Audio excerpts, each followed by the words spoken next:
Fueled by Craft. As you can tell by the title of this video, this is going to be about the Los Angeles Chargers. Just an overview of the team, breaking down how they performed last year and how that can go into this upcoming season. New players, players that they gained, players that they lost, a few rookies, some question marks, and just things that I like about the team.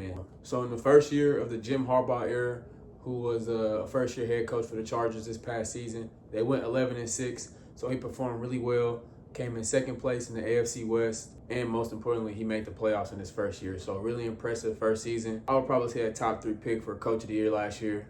As I'm recording this video, they actually have their final preseason game today. I'm not sure who is it against. I haven't really been watching them all preseason, but I was able to check out that Hall of Fame game where they went against the Detroit Lions and they whooped them boys, bro. The Chargers were clearly the more prepared team, the more ready team. Even though a lot of those players were fringe players, players fighting for roster spots, it's still a good indicator of where you're at as a team, and they look more dominant than the Lions. So starting off on the offensive side of the ball, quarterback Justin Herbert, who I believe is arguably a top 7-6 quarterback in the league. He threw for 3,810 yards, 23 touchdowns, and 3 interceptions. A pretty decent year last year. He is entering year 6, still no playoff wins. And I think it's a pretty good chance that it changes this year just because, in my opinion, this is the best group of weapons Justin Herbert has had. They even got backup quarterback Trey Lance looking good, who the 49ers and Cowboys gave up on. But it seems to be like a trend that Jim Harbaugh is one of those coaches who can take players who most of the league might have gave up on or who might be deemed as bust and put that confidence back in them and get them playing at the level that we thought they can play as. Not saying that Trey Lance should be the starter over Justin Herbert, obviously, but he looked sharp in the reps we did see him take this preseason and in that Hall of Fame game. So that's just a testament to good coaching. Great coaching, honestly. J.K. Dobbins led the team last year in rushing with 905 yards. Again, one of those players who just battled so many injuries that the Ravens decided to move off of him. A lot of teams didn't seem to be interested, but Jim Harbaugh took that chance, especially with Gus Edwards being his only running back at the time, and proved that J.K. Dobbins is still a starting running back in the league. He also got in the end zone 9 times, but the Chargers did lose him to division rival Denver Broncos. So J.K. now playing for the Broncos gets to play his former team in the Chargers 2 times a year. So that'd be pretty cool to watch. Even though they lost their lead rusher, they did gain an 1,000-yard rusher in Najee Harris from Pittsburgh. Najee is one of those guys who I think is severely underrated. He's never had a year under 1,000 rushing yards, and somehow he's never in the top 10 running back conversations, at least none that I heard of. He's battling an eye injury that he sustained over the summer, but he's back at camp, he's training, he's got the glasses on, the protective glasses, but it's a good sign that he's out there. So the Chargers added, a 1,000-yard rusher, and they also spent their first-round draft pick on Amari Hampton, running back out of North Carolina. Obviously not counting Ashton Genty, he was arguably the best running back in college football last year. So they get 2 powerhouse running backs that they can put behind that giant offensive line. So I think it's pretty clear that the direction for that team is just to run the ball. Hampton was a 2-time All-American. He had 3,164 rushing yards, 30 touchdowns, 60-plus catches, and almost 600 yards receiving. So he showed that he's a do-it-all back. And those numbers was just from his last 2 years at UNC. So he's got plenty left in the tank. It's going to be tough to stop a team like the Chargers who have 2 running backs who can just pound the rock. Their best receiver last year was their second-round draft pick, Ladd McConkey, who I can admit I wasn't too high on coming out the draft last year and was kind of surprised that they took him with the second-round pick. But he showed that he has elite potential, great route running, great hands. He had 82 catches last year, over 1,000 yards receiving, and got in the end zone 7 times. And he broke the record. I'm not sure if it was a rookie record or just a playoff record in general, but his first playoff game, bro had 197 receiving yards. So his ceiling is super high, and they did a really good job picking him up last year. I ain't gonna lie, somebody like Ladd McConkey is like the LeBron James or Hunter Renfrow. Like, his route running is crazy, spectacular hands, his rack is crazy. He knows he can make guys miss. He's not the fastest guy, but fast enough to, get away from guys and elude tackles. He's really tough. And all the coaches are raving about him having a great camp, so I'm pretty sure year 2 will be really similar to year 1 as far as high production. Last year, their wide receiver 2 was Quentin Johnston, who another player who guys were kind of deeming as a bust, who Jim Harbaugh put that confidence in him.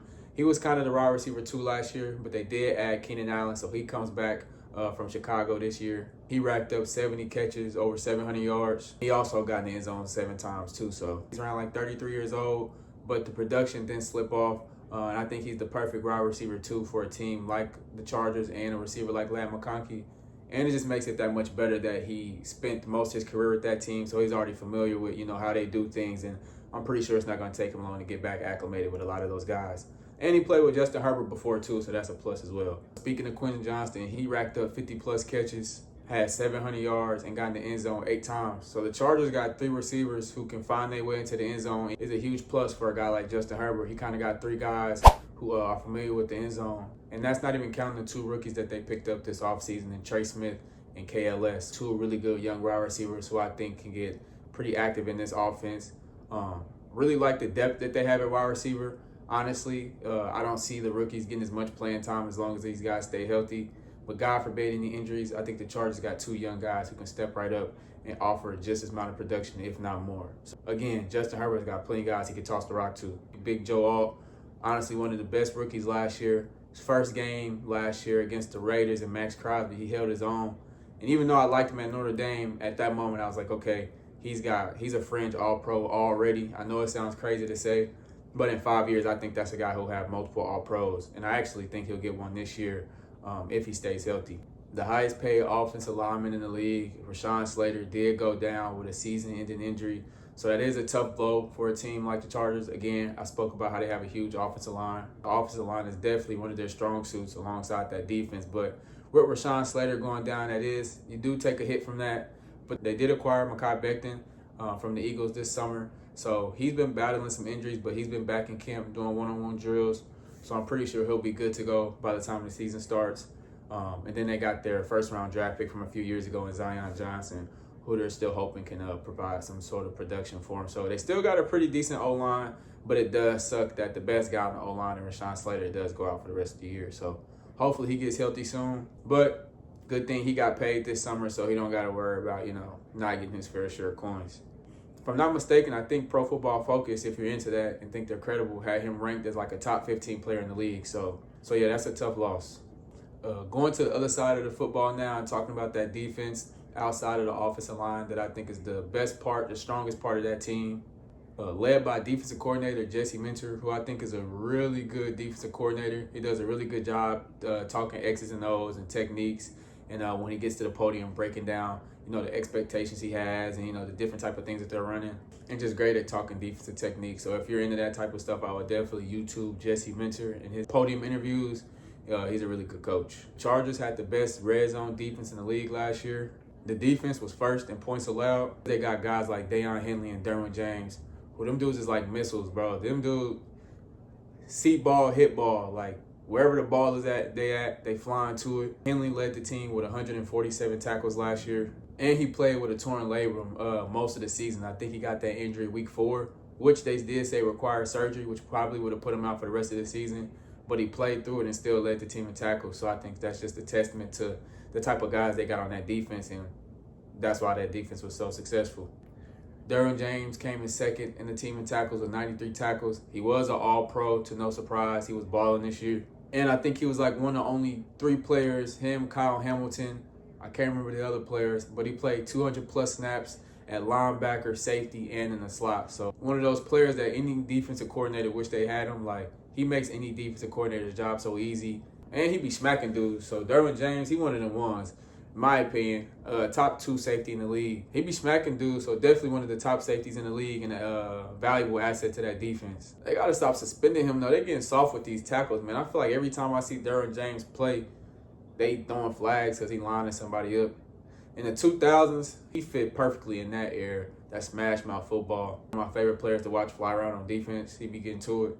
I watched the interview not too long ago, and Jesse Minter said he believes they got 4 guys who can start at cornerback.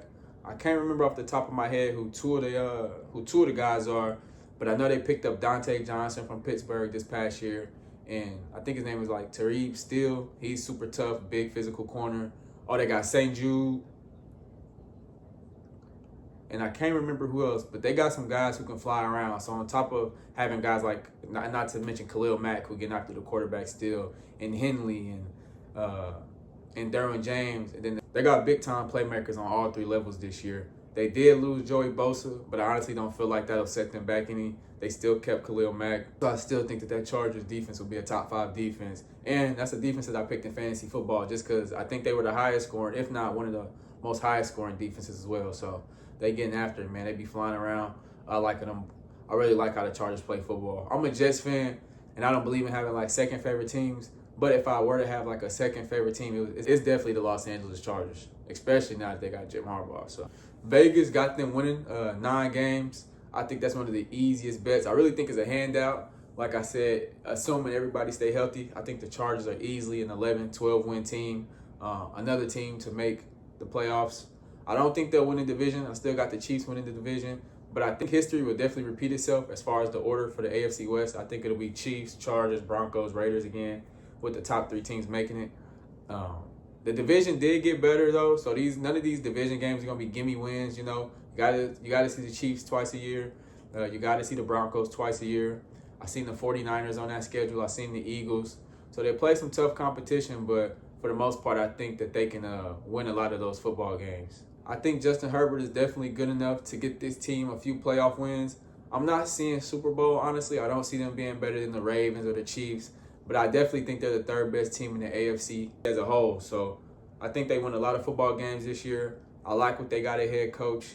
Offense is rolling, revamped. Defense is rolling, brought all the core guys back. So again, as long as they stay healthy, I don't see why this team isn't in the playoffs. And if I'm a betting man, which I do be gambling, I am definitely betting on Justin Herbert to get his first playoff win this year. So let me know what you guys think of the Los Angeles Chargers. How many games you think they're gonna win. But I'm really interested to see where y'all rank Justin Herbert. Is he top 5? Is he top 7? Is he top 10? Personally, I got him around 6 or 7, but I'm really interested to see what you guys think. Appreciate you guys for liking, commenting, and subscribing. Fueled by Craft.